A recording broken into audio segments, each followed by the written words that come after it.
Hello, good morning बच्चों। आज हम इतिहास में पार्ट 3 धार्मिक सौहार्द यह पाठ पढ़ेंगे। इस पाठ में आपको आप सभी को पता ही है कि हमारे भारत देश में विभिन्न प्रकार की भाषा और धर्म इनमें विविधता पाई जाती है ना। और हमारा जो भारत देश है यह भारतीय समाज की जो भाषा और धर्म में विविधता है उसको भारतीय समाज की एक महत्वपूर्ण विशेषता बताया जाता है। और इस पाठ में हम लोग हमारे भारत देश में जो जो अलग अलग प्रकार के संत आए हैं उन्होंने किस प्रकार से कौन कौन से आंदोलन किए उनके बारे में भी हम इस पाठ में जानकारी प्राप्त करने वाले हैं। तो अब हम पढ़ेंगे पाठ 3 धार्मिक सौहार्द। हमारे इतिहास की किताब में पेज नंबर 11 पर पाठ 3 है धार्मिक सौहार्द। ठीक है। भाषा और धर्म में पाई जाने वाली विविधता भारतीय समाज की महत्वपूर्ण विशेषता है। सभी को पता है कि हमारे भारत देश में विविध प्रकार की भाषा और धर्म है। तो ये जो है विविध प्रकार की भारतीय भाषा और धर्म यह हमारे भारतीय समाज की सबसे महत्वपूर्ण विशेषता है। और इसी विशेषता को ध्यान में रखकर ही भारतीय संविधान में सर्वधर्म समभाव इस सिद्धांत को स्वीकार भी किया गया है। मध्यकालीन भारतीय समाज जीवन में भी इसी सिद्धांत के आधार पर धार्मिक सौहार्द के प्रयास हुए थे, जिसमें इन प्रयासों के आधार पर ही भक्ति आंदोलन, सिख धर्म और सूफी पंथ का हमारे समाज पर बहुत ही विशिष्ट स्थान है। और ये जो विचारधारा है वो भारत में अलग अलग प्रदेशों में निर्माण हुई है ना। तो अलग अलग प्रदेशों में अलग अलग जगह में अलग अलग विचारधाराएं निर्माण हुई। तो उन्होंने ईश्वर के भक्ति के साथ में ईश्वर की भक्ति तो करो परंतु ईश्वर की भक्ति के साथ साथ धार्मिक और सांप्रदायिक समरसता पर भी बल दिया। और इस पाठ में हम इसी विषय से संबंधित जानकारी प्राप्त करने वाले हैं। भारतीय धर्म जीवन में प्रारंभ में कर्मकांड और ब्रह्मज्ञान इन दोनों बातों पर विशेष बल दिया जाता था। सबसे पहले भारतीय जो धर्म जीवन है उसमें कर्मकांड और ब्रह्मज्ञान है ना, इन दो बातों पर सबसे ज्यादा बल दिया जाता था। लेकिन मध्यकाल में ये दोनों धाराएं पीछे रह गई और भक्ति मार्ग को महत्व प्राप्त हुआ। इसी मार्ग में अधिकार को लेकर निरर्थक भेदभाव नहीं था। फलस्वरूप धार्मिक सौहार्द को अधिक बल दिया और भारत के अलग अलग प्रांतों में स्थानीय परिस्थिति का अनुसरण कर भक्ति मार्ग के अलग अलग पंथों का उदय हुआ।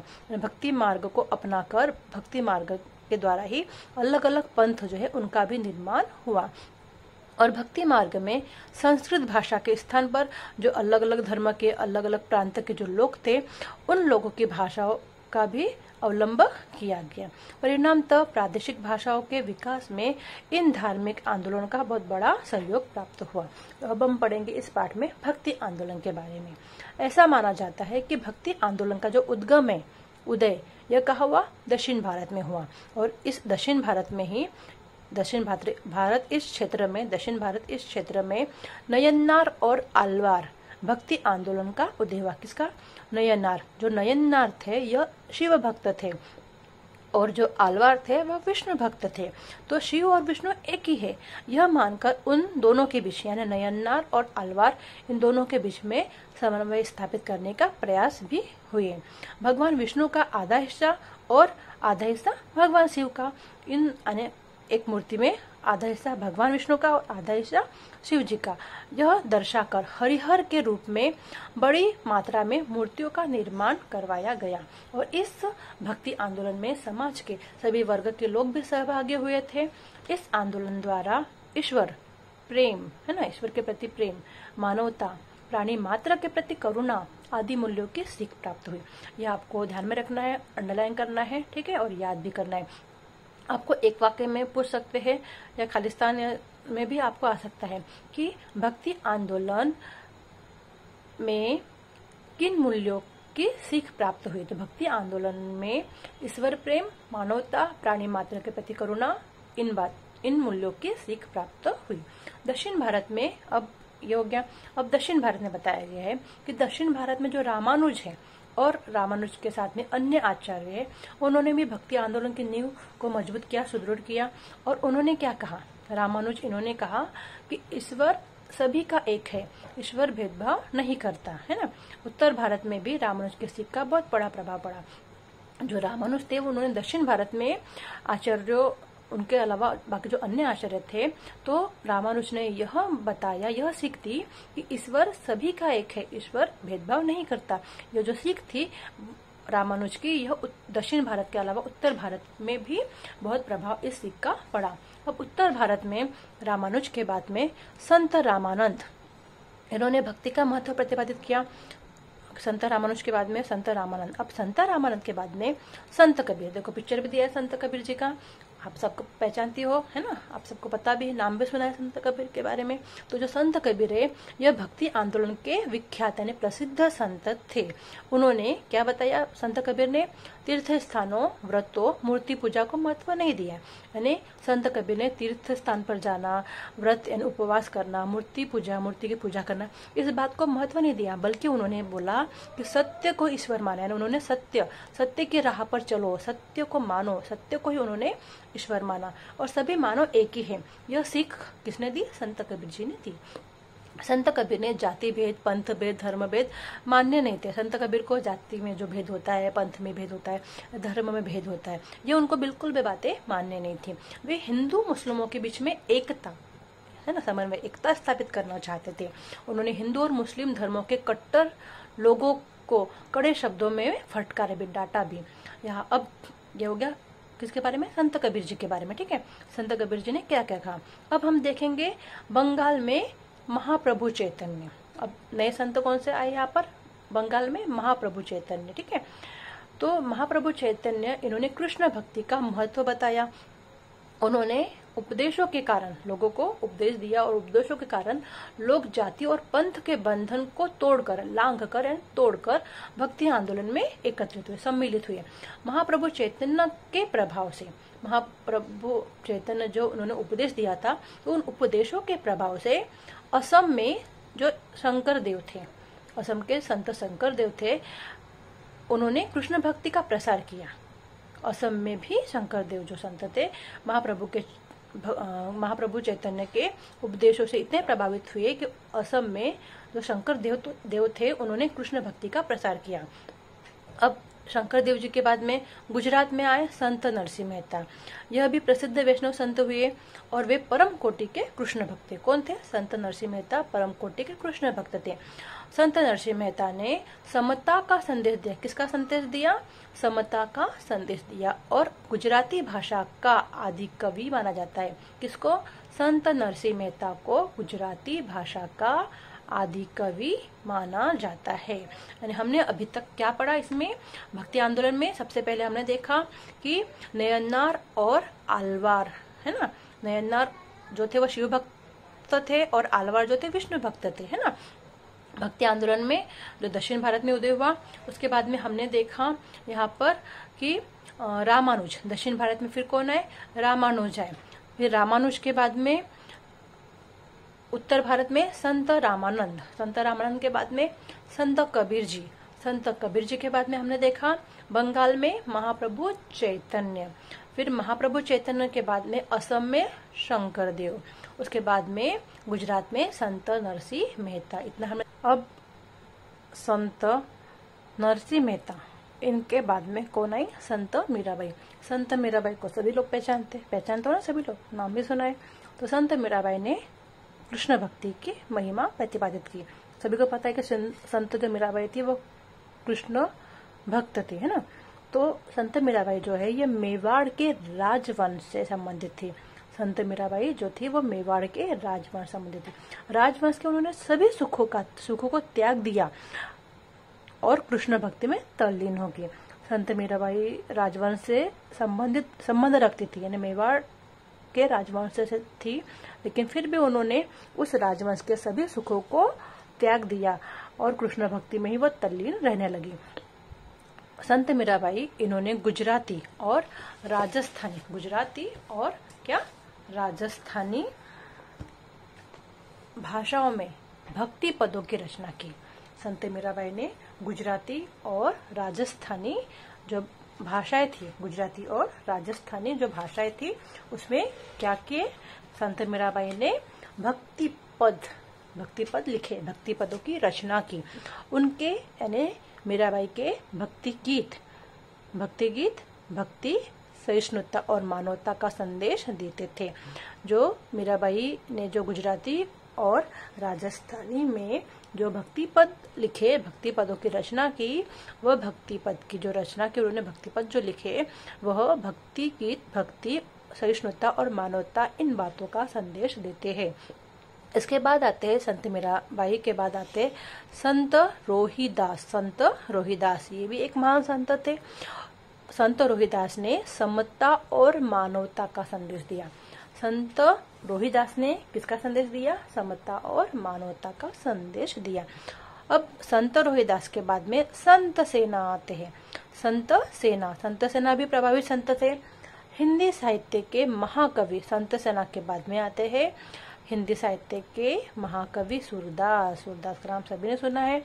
सूरदास ने सूर सागर काव्य की रचना की। हिंदी साहित्य के जो सबसे महाकवि है जिनका नाम है सूरदास, इन सूरदास ने किसकी रचना की? कौन से काव्य की रचना की?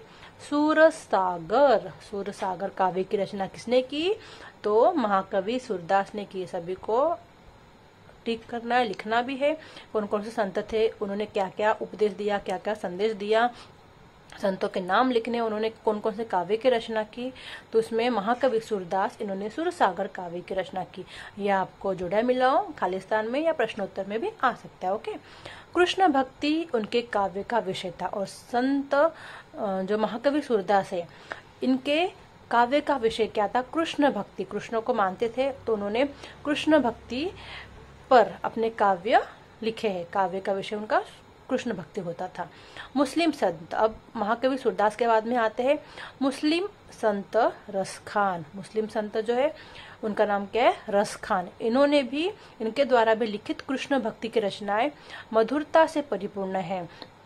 जो मुस्लिम संत रस खान है, संत रस खान, ये इनका नाम आपको याद रखना है। इन्होंने क्या किया? कृष्ण भक्ति की रचनाएं मधुरता से और परिपूर्ण की।